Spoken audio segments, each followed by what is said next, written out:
Alors que Jair Bolsonaro, le nouveau président d'extrême droite, vient de prendre ses fonctions au Brésil, le directeur de l'Observatoire politique de l'Amérique latine et des Caraïbes décrypte pour nous l'agenda international du président brésilien, calqué sur celui de Donald Trump.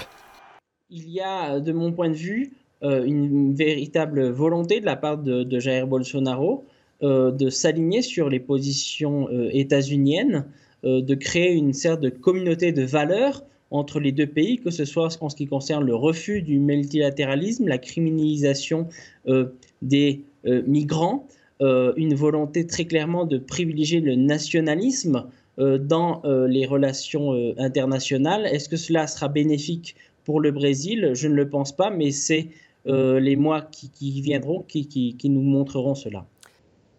Jair Bolsonaro a aussi beaucoup critiqué la Chine, accusé d'acheter le Brésil. Le pays devra-t-il nuancer ses propos vis-à-vis de Pékin ? Je pense que le principe de réalité le conduira à modérer ses propos, sinon il s'agira d'une attitude suicidaire. Il ne faut pas oublier que la Chine est le principal partenaire commercial du Brésil et qu'aujourd'hui, sans la Chine, le Brésil aura énormément de mal à obtenir des surplus commerciaux alors que le Brésil vit dans une très grave crise économique, que les comptes publics ne sont pas à l'équilibre et que s'il y a un réalignement du Brésil vers les États-Unis, il faudrait que les États-Unis investissent massivement au Brésil et pour le moment, je ne vois pas d'actes concrets de la part de l'administration Trump pour remplacer la Chine au Brésil, d'où ce principe de réalité.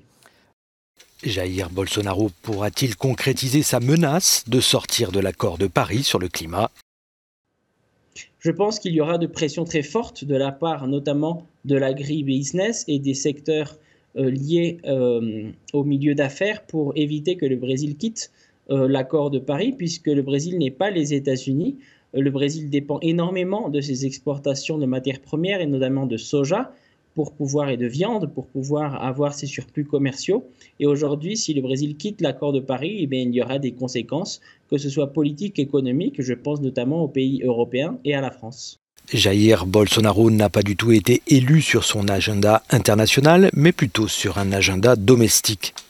Sans aucun doute, les Brésiliens ont voté pour l'ancien capitaine de l'armée, notamment en fonction de ses idées sur le plan de la sécurité, sur la volonté de lutter contre la corruption, qui ont été les deux principaux marqueurs de cette campagne présidentielle, même si il a été aussi très flou durant cette campagne, puisqu'il a subi une tentative d'assassinat. Est-ce qu'il l'a épargné? Est-ce qu'il a évité de faire campagne sur le fond des affaires? Et c'est pour cela qu'aujourd'hui, ce qu'attendent les Brésiliens, c'est plutôt des mesures concrètes, puisque pour le moment, on a eu beaucoup d'élucubrations sur le danger communiste, mais très peu de propositions concrètes pour sortir le Brésil de cette crise économique et sécuritaire.